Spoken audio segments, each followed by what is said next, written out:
نے ماشاءاللہ مدرسۃ البنات سن 2000 میں آغاز کیا. اس پورے علاقے کے اندر کوہ سلیمان کے ریاض یا مغرب کے دریات کی پٹی کے اندر کسی کو قرآن نہیں آتا تھا، کسی میری ماں بہن کو، کسی بیٹی کو دین کے مسائل کا پتہ نہیں تھا، اور جناب والا پاکی ناپاکی کے مسائل کا پتہ نہیں تھا. ہماری خواتین جہنم کا ایندھن بن رہی تھی. خدا کی قسم جاؤ اس پوری پٹی کے اندر، اب بھی اس پہاڑ میں جاؤ، نہ مدرسہ ہے نہ مکتب ہے، کلمہ تک نہیں آتا. راجن پور والوں کل قیامت کے دن رب ذوالجلال ہمیں پکڑیں گے کہ مسلمانوں تمہارے پاس وسائل بھی تھی، طاقت بھی تھا، تم نے جا کر کلمے کی دعوت کیوں نہ دی، تم نے جا کر مدرسے کیوں نہ کھولے. یہ ہم سب کی ذمہ داری ہے. جاؤ ان ایریاز کے اندر، عثمان کے اندر قبرستان ہے، میرے پیر و مرشد مولانا پیر سیف الرحمان درخواستی.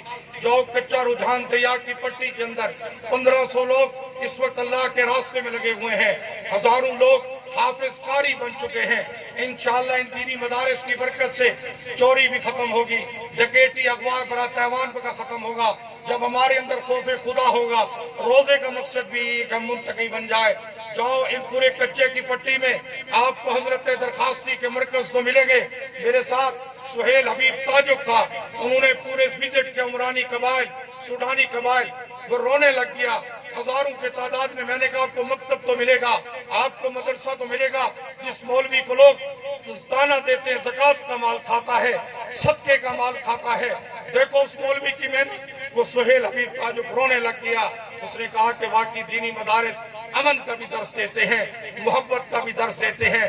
ہم فرقہ واریت کے خلاف ہیں، ہم انتہا پسندی کے خلاف ہیں، ہم مسلکیزم کے خلاف ہیں، ہم قومیتزم کے بھی خلاف ہیں. آج دیکھیں ہمارے درمیان بہت بڑے تحریک جعفریہ کے رہنما سید حسن حسین شمسی ایڈوکیٹ، تمام مسالک کے یہاں پہ افراد موجود ہیں.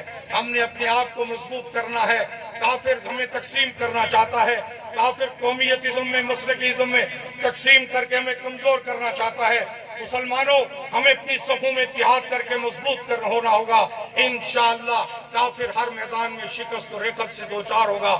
اللہ پاکستان کو زندہ اور تابندہ رکھیں گے. آج آخری بات، ان مولویوں کا احترام کیا کرو. ایک طرف خیرکم من تعلم القرآن وعلمہ کہ دنیا کی تمام مخلوقات سے افضل ترین وہ بندہ ہے جو قرآن پڑھ رہا ہے اور پڑھا رہا ہے، لیکن مولوی کی تنخواہ 10,000 روپے ہے، مولوی کی تنخواہ 8,000 روپے ہے.